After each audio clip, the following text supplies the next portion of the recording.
ஆண்டுகளுக்கு முன்னர் தோன்றிய இயேசு பெருமான் அவர்களின் வரலாற்றை உங்களுக்கு நான் சொல்ல வேண்டியதில்லை, உங்களுக்கு தெரிந்தது.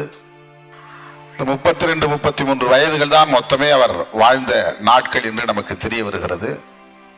அவருடைய போதனைகள் இன்னும் எந்த அளவுக்கு மக்களிடத்தில் போய்கொண்டே இருக்கிறது. உலகத்தின் பெரும்பாலான மொழிகளில் மொழிபெயர்ப்பு செய்யப்பட்ட ஒரு நூலாக, ஒரு வேதமாக பைபிள் நிலவுகிறது, விளங்குகிறது. அப்படி என்றால் அந்த பைபிளில் இருக்கிற வசனங்களுக்கு, அந்த வார்த்தைகளுக்கு எவ்வளவு வலிமை இருக்கிறது என்பதை நாம் எண்ணி பார்க்க வேண்டும். கிறிஸ்துவ மதத்திலே அதுதான், எங்கு திரும்பினாலும் வசனங்களை சொல்லி சொல்லித்தான் மக்களை குணப்படுத்த முடிகிறது, மக்களுக்கு நம்பிக்கை ஊட்ட முடிகிறது, மக்களை ஒருங்கிணைக்க முடிகிறது, மக்களுக்கு ஒரு நல்வழி காட்ட முடிகிறது. இத்தனாவது அதிகாரத்தில் இத்தனாவது வசனம் இதை சொல்லுகிறது என்று சொல்லுகிற போது அதை கேட்கிற ஒவ்வொருவரும் அந்த வசனத்தின் ஆளுமைக்கு உட்படுகிறார்கள், வசனத்துக்கு ஆட்பட்டு விடுகிறார்கள். ஒவ்வொரு நாளும் தனிநபராகவோ குடும்பமாகவோ அல்லது கூட்டம் கூட்டமாகவோ கிறிஸ்தவத்தை தழுவிக்கொண்டே இருக்கிறார்கள் மக்கள். என்ன திடீர் இப்படி ஒரு மாற்றம் என்று சொல்லுகிற போது அவர்கள் வியந்து வியந்து பல்வேறு சாட்சியங்களை கூறுகிறார்கள். இன்னும் என்னால் அதை புரிந்து கொள்ள முடியவில்லை.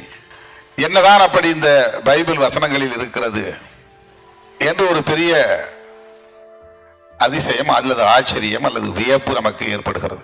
கிறிஸ்தவர்களுக்காக சொல்லப்பட்டதல்ல பைபிள், மனித குலத்துக்காக சொல்லப்பட்டது பைபிள். ஆக பைபிளில் சொல்லப்பட்ட வசனங்களை ஏற்று வாழ்க்கையை அமைத்துக் கொள்ளக்கூடிய அனைவருமே கிறிஸ்தவர் தான்.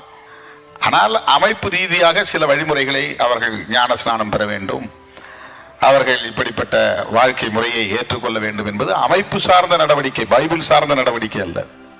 பைபிளை யார் வேண்டுமானாலும் படிக்கலாம், அதுதான் பைபிள்.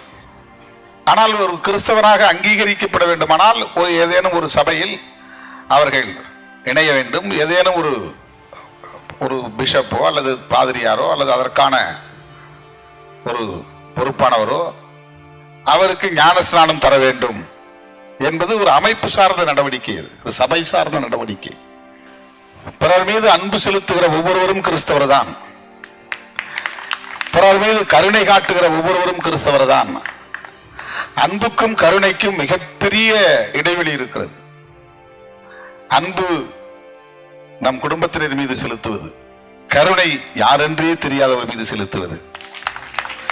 என் சொந்தம் பந்தம் என்று பார்க்காமல், என் ஊர் என் சாதி என்று பார்க்காமல், என் மதம் என் நாடு என்று பார்க்காமல், யாராய் இருந்தாலும், மனித குலமாய் இருந்தாலும், ஒரு ஜீவன் யாராக இருந்தாலும் அவர்கள் மீது செலுத்துகிற விரிவான அன்புதான் கருணை. ஆக கருணை உள்ளவர்கள் அனைவருமே கிறிஸ்தவர்கள் தான். அதுதான் மனிதநேயத்தை உணர்த்துகிறது. இப்படிப்பட்ட தொண்டுள்ளத்தை, மாந்தநேயத்தை எது நமக்கு தந்திருக்கிறது என்றால் பைபிள் தந்திருக்கிறது, இயேசு பெருமானின் வசனங்கள் தந்திருக்கின்றன. நான் அடிக்கடி பேசுவதுதான், அன்னை தெரசா, உலகமே இன்றைக்கு அவரை அன்னை என்று அழைக்கக்கூடிய அளவுக்கு அவர் தொண்டு செய்து பழுத்தவர்.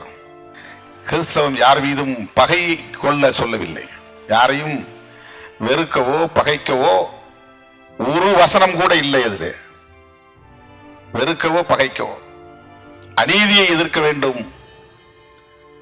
அநீதியை எதிர்ப்பதும் அன்பு செலுத்துவதும் சமமான வலிமையை கொண்டது, சமமான வலிமையை கொண்டது. அன்பு செலுத்துகிறவர்கள் அநீதியையும் எதிர்ப்பார்கள், கருணை காட்டுகிறவர்கள் அநீதியையும் எதிர்ப்பார்கள். அது ஒன்றோடு ஒன்று தொடர்புடையது. ஆகவே கிறிஸ்தவம் என்பது ஒரு குறிப்பிட்ட பிரிவினருக்கான மதம் என்று இல்லாமல், கிறிஸ்தவம் என்றால் அன்பு, கிறிஸ்தவம் என்றால் கருணை, கிறிஸ்தவம் என்றால் தொண்டு, கிறிஸ்தவம் என்றால் மனித நேயம் என புரிந்து கொள்வோம். அப்படி புரிந்து கொண்டதால் தான் கிறிஸ்தவர்களோடு திருமாவளவன் நிற்கிறான். சகோதரர் சகோதரி என்கிற அந்த சகோதரத்துவத்தை பார்க்கிறோம். எல்லோரையும் சகோதரர்களாக பார்க்கிற அந்த விரிந்த உள்ளத்தை, பரந்த உள்ளத்தை தருகிற ஆளுமைமிக்க வசனங்களாக பைபிள் விளங்குவதை நாம் பார்க்கிறோம். எனவே கிறிஸ்தவம் என்றால் சகோதரத்துவம், என்பதை சொல்லி இந்த வாய்ப்புக்கு நன்றி கூறி அனைவருக்கும் கிறிஸ்துமஸ் மற்றும் இனிய புத்தாண்டு வாழ்த்துக்களை தெரிவித்து நிறைவு செய்கிறேன். நன்றி, வணக்கம்.